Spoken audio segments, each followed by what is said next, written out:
Utah men's basketball is back, a program that has been struggling to say the least over the last handful of seasons is back in action.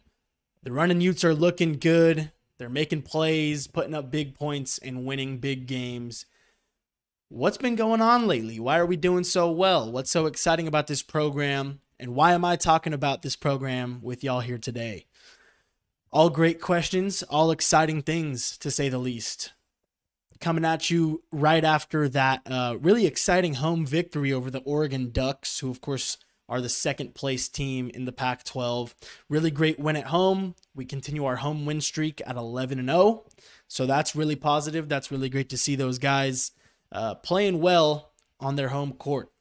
That's something that we've always done pretty well with, winning at home. But that win was the first time beating the Oregon Ducks since December of 2017. First win over the Ducks in 11 matchups. So definitely overdue. Really great to see the guys come together as a team, put up tons of points, make big plays, and find a way to get the job done late in the game. I mean, that's one of the things that this team has struggled with in seasons past, is they've been able to put up a really good first half and first half of the second half in these big games, but just seem to always fall short a little bit in the final minutes and when it really counts. And, with a little bit of back and forth action in the end of the second half against the Ducks, the Utes were able to come out on top, and really thanks to the efforts of guys like Ben Carlson pulling up from three and getting a really hot hand going. Same with Deivon Smith, and I'll touch more on him in just a little bit because that guy is really, really exciting to watch and a really, really big contributor to this team and not many games played, right? So, those two getting their hot hands going, Cole Bajema knocking down some late free throws. We've seen that's probably one of the biggest red flags that we've seen this season with this Runnin Utes team is the lack of ability to shoot free throws, but that was not the case there late in the game. We got those big ones knocked down and ultimately came out on top. Really great stuff to see. Really fun environment to be at that home game. The fans are starting to catch word that, hey, this team's pretty good. We're winning some games. It might be time to go get out to the Huntsman Center and cheer loud and get excited for these guys. And they can feel it. You can tell that now that we're having more fans pulling up to these games and supporting, these guys are feeling the love and they're playing with a bigger chemistry and spark than we've seen in quite some time. Now, when I say this team is playing very well, the stats are showing that. We've got almost 6 guys averaging double-digit points in their games played, right? Brandon Carlson, of course, averaging 16.9 points, and he started every single game this season. Averaging 17 points is awesome for a center. Obviously, he's pulling up deep from 3 and hitting them. So, he has that shooting ability, which is great for such a tall center. Gabe Madsen is averaging 13 points. I think his three-point percentage is right around 45%. So really effective beyond the arc, knocking down big-time shots, just playing with, we saw Gabe Madsen's potential over the last couple of years, and I think he's really stepping into those shoes that we thought he could step into this season. We saw Gabe Madsen have little glimpses of being really good, and this season he looks really good. He's playing loose. He's making acrobatic shots, right? Those kind of circus threes. He's knocking them down. So Gabe Madsen playing really well. And then again, that guy I mentioned earlier, Deivon Smith, is playing unbelievable basketball at this moment. Deivon has only played in 10 games this season, which is, about 7 to 8 short of all the other starters on the team have played. And he's averaging 10.6 points. And, of course, those first few games that he played, he wasn't a starter. He came in for just a few minutes off the bench. And then once Raleigh Wooster came down with an injury, Deivon really stepped into that starting role and hasn't missed a beat. 10.6 doesn't really sound like an accurate average, right? That doesn't seem like an accurate representation of the effect he's having on the court. Really great chemistry with all of his teammates. He's dishing the ball extremely well. He's finding guys open. He's hitting them quick. No look passes, very quick, finds guys in backdoor cuts, finds guys driving down the lane, and just gets the ball there so effortlessly, it seems. So really, like I said, really good chemistry with his teammates, and just that spark player that I feel like the Utah men's basketball program has kind of been lacking for the last handful of seasons. He's one of those guys that's really just so exciting to watch because you never know what you're going to get. He's 6 foot tall. So not the biggest guy, but he pulls up and gets dunks like he's 6'7" or something like that. He's getting poster dunks. He's driving to the baseline and just putting them up like, like he's just in practice or something. So again, his style of play just looks very effortless, but he's putting in a great deal of effort. I mean, he's the fastest guy on the court amongst any team, really. He's the fastest guy on the Utah team, and he's the fastest amongst the opponent teams as well. So when you have a guy who can really run around the court, get the ball to whoever's open, and pull up from three and dunk, drive the lane, run the offense really well from the point position, that's recipe for a very well-oiled machine of a team and a program. And I think Deivon entering into this season, 10 games ago and stepping up has allowed the rest of the team to feel an extra sense of confidence and ability because he has that playmaking ability. It's just like in the NBA, you have a Russell Westbrook who's passing you the ball. You have a higher chance of hitting that shot because of who's passing it to you, and you feel more confident that he's trusting you to take that shot or he's finding you open and stuff like that. So Deivon Smith's importance to this team and his just sort of his ability to come in and help this program maintain the path to victory and to a great season has been really fun to watch. Keba Keita also averaging 10 points. Since Lawson Lovering got injured, Keba Keita stepped in as that starting power forward position. Him and Brandon Carlson, both really big athletic kids down there in the paint, and averaging 10 points. I mean, Keba Keita has looked awesome. We saw him play really well against Oregon State in that 27-point victory, I Bleav. 15 rebounds, 18 points, 3 monster blocks. Just an athletic freak down there in the paint. Keba Keita has really, really stepped up his level of play since last season and shown this team and this fan base that, hey, I ain't here to mess around. I'm here to be a starter, and I'm here to make a big impact. I have so many good things to say about this roster and this lineup. Keba Keita has also just been a very, very large difference maker, right? Similar to Deivon Smith in the way where we haven't had a lot of guys who can really make a difference and have their presence felt on the court in each game. We haven't had those a lot in the last few seasons, but with Deivon Smith being so flashy, so consistent, and making really good plays, but then to also have a guy like Keba Keita who can hold it down when Brandon Carlson might be playing beyond the arc and Keba's down there in the paint guarding the biggest guys and getting nasty blocks. I mean, putting up big dunks and pulling up and hitting some mid-range shots. That's what you look for in a power forward / center position, and he's playing that very, very well.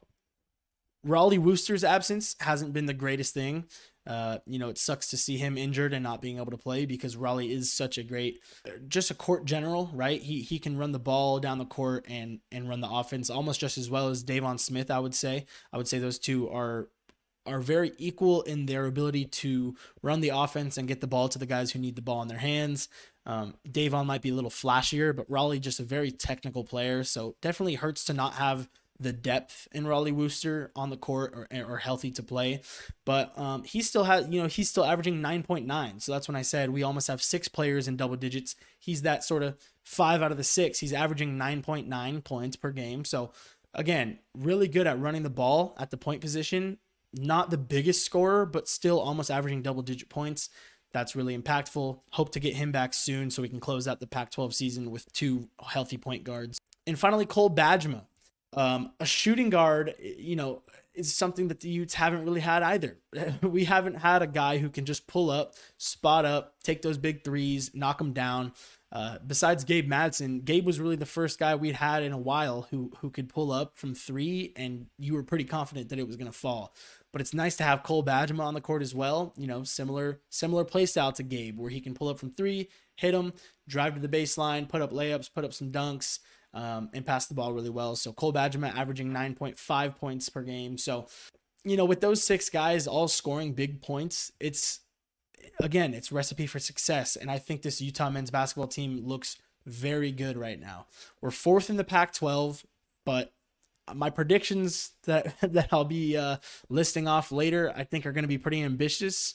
And you'll see where I think we're going to end up in the Pac-12 come March and heading into that tournament in Vegas. But I think one of the biggest telltale signs of a team that's hungry to win and a team that really is firing on all cylinders and doing everything correctly is something that Craig Smith said after this Oregon victory.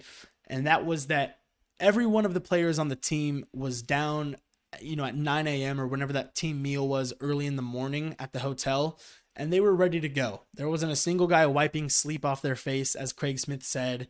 Everybody was ready to go, locked in mentally and physically. They were there. They were ready at the hotel in the morning. And that sounds so simple, but really in college athletics, that really is such a important factor. You don't want guys who are going to be staying up later than they're supposed to, showing up late in the morning to breakfast, or showing up really sleepy, because that's just not going to translate to good gameplay, right? The Utes looked ready to go from the very start of the Oregon game. And it seems like they were ready to go since the moment they woke up. So what that tells me about this team is that this team really does Bleav. They're bought in, and they are ready to close out the second half of the Pac-12 play in a very powerful way, big fashion. We're not even through the first half of Pac-12 play yet, so I shouldn't get ahead of myself. But I do think that with the way this team is operating, functioning, and believing in themselves and each other, I think that we are going to see a very, very successful outcome of conference play and a very good run in the tournament. Adding to that sort of, that feeling that everybody is bought in, and that feeling that everyone is believing in the system and the process, trusting each other, and having faith in winning these big games. Deivon Smith, I want to go back to Deivon just because I feel like at this point he is so exciting and he's the guy everyone's got to be talking about. So let's talk about him some more. But he said he really does feel like he's at home now. He said he can feel it in the fans. He felt it before he had ever even stepped on the court at the Huntsman Center, before he got into his first game. He just said he feels the love from the fans, from his teammates, from the coaching staff, from everybody in the Utah community. And when you have a guy who feels like they're finally at home at their third university, that just shows, man, this team, they really do Bleav. And Deivon, if Deivon would have had 2 more assists against Oregon, that would have been his second triple-double in 3 games. Right, against Stanford, that game was exciting. Came down to the final minutes, didn't go the way we would hope. We ended up falling a little bit short, but nevertheless, that's when we really started to say, hey, take a look at this Deivon guy. I mean, he's playing crazy, right? Had the triple-double then, the 27-point victory over Oregon State. He had 14 points, 8 assists, and I want to say 5 rebounds or so. So still very, very efficient stats and still was playing very well. And then against Oregon, 24 points, 8 assists, and 11 rebounds. 2 assists away from his second triple-double in 3 games. I mean, the Utah men's basketball program has only had 5 recorded triple-doubles in program history, and he's almost had 2 in the last 3 games. So when I say he's playing out of his mind, I'm not exaggerating. This dude's playing very well. Very, very big impact on the court and off the court. I mean, he's got a big brand on social media, a big following, and to sort of take some of his following and direct their attention to what's going on with this Utah basketball program, that's gonna, there's never any harm in that. So again, Deivon Smith playing very well, and the whole team just really running like a well-oiled machine. You can tell these guys have chemistry, and you can tell a lot of these older guys on the team are really ready to make a statement and say, hey, we've been messing around for too long. This is our year. We're going to make some stuff happen. So predictions from here on out for the rest of Pac-12 play. Realistically, where are the Runnin Utes going to end up come March before the Pac-12 tournament and before March Madness? I really do think that we will make March Madness this year. Now, that's, of course, going to take some magic, but we've already been seeing some magic with this team, so I wouldn't doubt it, and I wouldn't put it past them. I think we will be in the NCAA tournament. But before we get there, I'm going to go over what I think is going to happen in the rest of these Pac-12 conference games to close out the final season of Pac-12 play. So as it stands, we're 5-3 in the Pac-12 conference, 4th place in the Pac-12. My prediction is that we do end up 14-6 in Pac-12 play, and I think we finish 2nd in the regular season in the Pac-12. So you might be saying, wow, that's ambitious. But let me walk you through why I think that's how this season's going to turn out. What game do we have up next? We have Washington State. I think we get that job done. I think that's a win. I think we continue to show our dominance over Washington State. And then we've got Washington at Washington. I have this game written down as a loss. Beat Washington by 5 at home. Close game. I think that we go on the road to Washington and with their home crowd, and I have that written down as a loss, right? So then we're at 6-4. Then we've got Colorado at home. I've got that as a win. I think we're going to continue our home win streak, make it 12 wins in a row at home. Then Arizona at home. Now, this is bold, but I think we get the job done.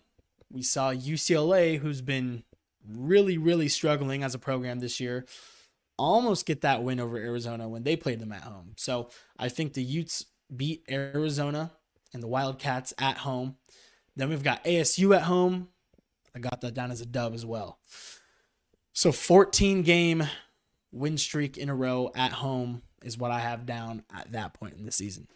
Then we've got USC at USC. I think we get that win. UCLA at UCLA. I think we get that win. Then we play at Colorado. This one's interesting. I'm not really too sure how to feel. Utah and Colorado with similar records, similar caliber teams. I think we take a loss on the road to Colorado. But then we bounce back at Stanford at home the following week. We get that job done. We get that win. Then Cal at home, we got that win. So I know it sounds crazy to win 16 games at home, but hey, if the fans continue to show up, cheer loud, and root these guys on, there's no reason, no doubt in my mind, that we shouldn't be able to win those 16 games at home. We've already gotten 11 down.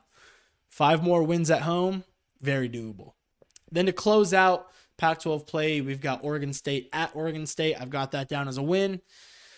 And then we play at Oregon. Hopefully, because my predictions have been win up until that point, we can get the job done on the road at Oregon. But thinking a little bit realistically, I think we do take a loss at the Nat Arena at Oregon. To close the season out, 14-6 in Pac-12 play. And again, second in the Pac-12. I think that would be a very good recipe for success in the Pac-12 tournament. That's another prediction I have. I think we go to the finals, the championship game of the Pac-12 tournament in Vegas. I plan on going to the tournament in Vegas. I hope to see a lot of other Utah fans there because this is the final Pac-12 championship in Las Vegas, and it's the best chance, it seems, that we've had in a long time to potentially leave there with a ring. So bold predictions, I know, but with the way this team is firing on all cylinders right now, no doubt in my mind that we can get that done and get Craig Smith into March Madness for the first time in a while, and get some of these older guys out of here with some big wins and some really exciting stuff. So I'm believing in these guys. These guys are believing in themselves, and I sure as heck hope that you were believing in them. Because, again, that's the name of the game around here. We got to believe in Utes. Got to believe in the Runnin Utes. And, I just wanted to kind of hop on here and talk a little bit of basketball because there's some really exciting stuff going down. And I know I'm pretty bad. I should be mentioning more about women's basketball. Been busy. Haven't even had as much time as I'd wished to watch the men's basketball team in every game. But our women's basketball did just get a big upset. They're ranked number 20 against number 6 USC. Pulled that victory off. So shout out to the Lady Utes as well for getting some big wins and being a top 25 team. It's really fun stuff to watch over there as well. But again, just wanted to talk some basketball and keep an eye out. Let's keep rooting these guys on. Show up to the home games. Show up to away games if you can, if you're in other states and whatnot. And as always, thank you very much for listening to Bleav in Utes. Go Utes. Keep rooting these guys on. And let's get the job done this year with basketball. I'll talk to you guys soon. Thanks for tuning in.